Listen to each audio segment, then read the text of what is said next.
नमस्कार, मैं हूं मोहम्मद आसिफ और आप देख रहे हैं एसपीएन 9 न्यूज। देश में कानून व्यवस्था इतनी लाचार और इतना कमजोर हो गया है कि आज कोई भी किसी को गुमराह कर रहा है। दरअसल हम बात कर रहे हैं किरण पटेल की। किरण पटेल गिरफ्तार है, उनकी पत्नी भी गिरफ्तार हो गई। लेकिन जो मूल सवाल है, इसका जवाब कौन देगा? जो मूल सवाल है, इससे मोदी सरकार कब तक भागती रहेगी? जो मूल सवाल है, उस पर अमित शाह कब जवाब देंगे? आप दर्शकों जानते हैं कि पीएमओ का फर्जी अधिकारी बनकर किस तरीके से 5 महीने सरकार को गुमराह करता रहा। श्रीनगर जम्मू कश्मीर का ऐसा इलाका जहां आप जानते हैं कि सेंसिटिव मामला होता है, वहां भी धोखा दे रहा था। ये कानून को धोखा दे रहा था। और इनके खिलाफ जो जिस तरीके से जो एफआईआर दर्ज हुए हैं, जिस धारा में, आईपीसी की धारा में, वो उसको जब आप समझेंगे, परखेंगे, तो आपके होश छूट जाएंगे।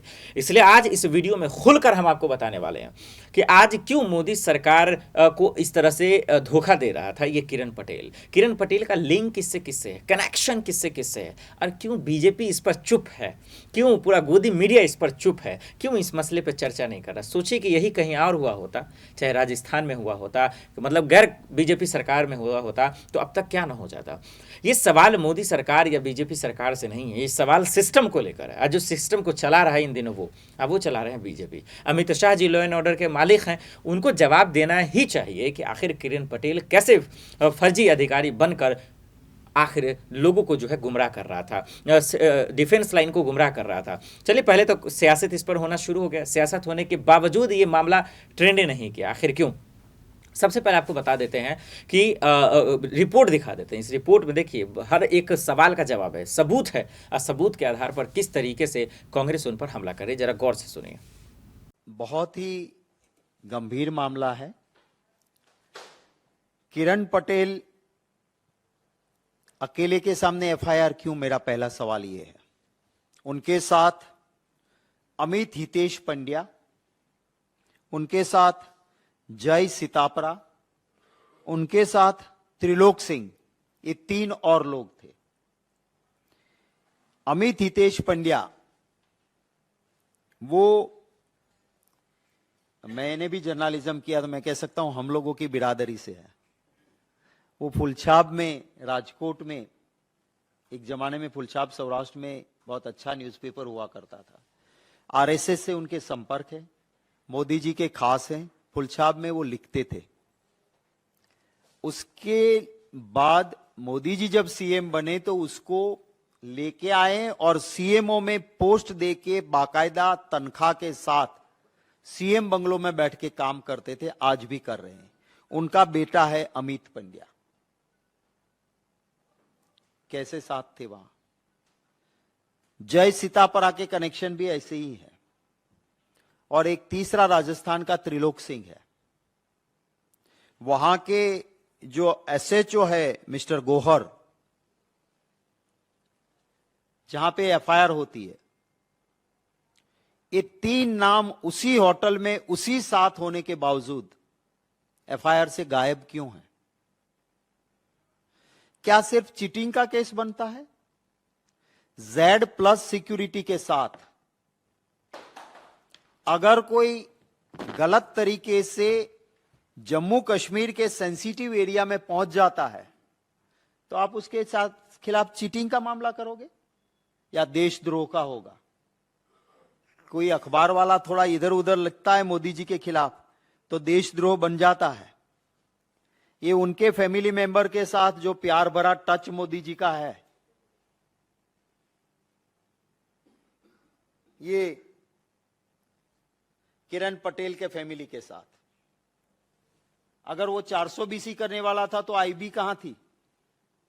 आपकी इंटेलिजेंस ब्रांच पता नहीं चलती थी कि ये आदमी ऐसा है? ये देश के गृह मंत्री के साथ उनकी सेल्फी है। हाँ, सेल्फी है उनका। ये जेपी नड्डा जी के साथ उसका पूरा परिवार है।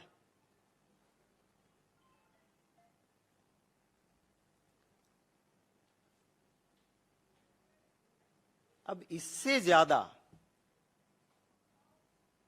ज्यादा क्या हो सकता है?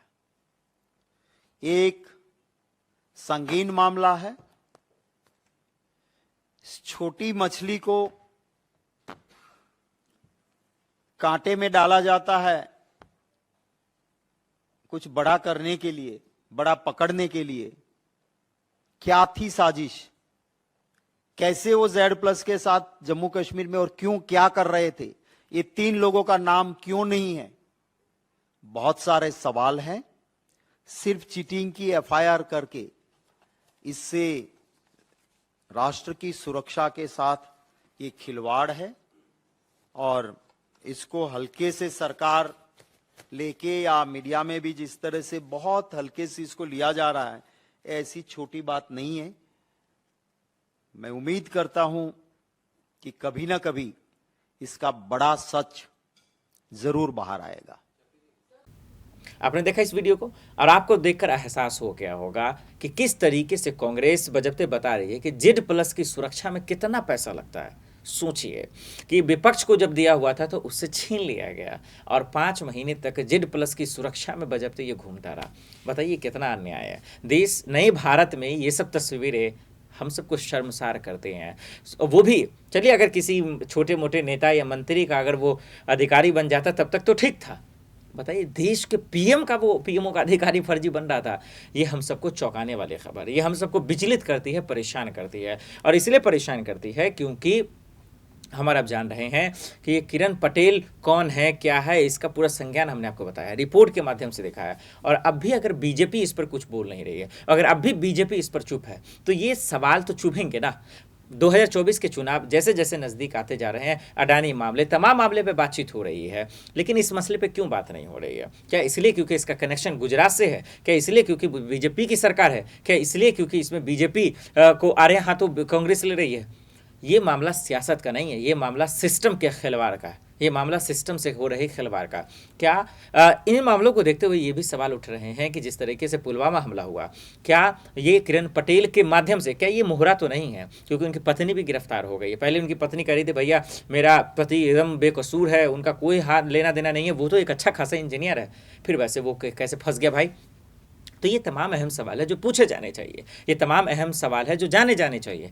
लेकिन अफसोस की बात है कि हम सबके सामने आ ही नहीं पा रहा। ये अफसोस की बात है कि हम सब इसको देख नहीं पा रहे हैं। और जो सवाल चुभेंगे भी, जो सवाल हम सबको कटेंगे भी, और देखना पड़ेगा कि इन सब चीज़ों में क्या कुछ होता है।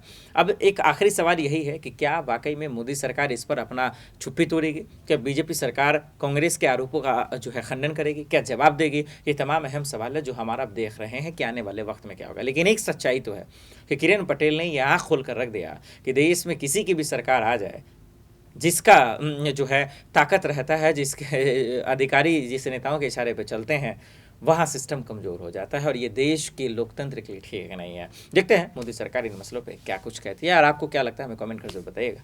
आज के लिए इतना ही, मुझे दीजिए इजाज़त और आप देखते रहे SPN न्यूज़। नमस्कार।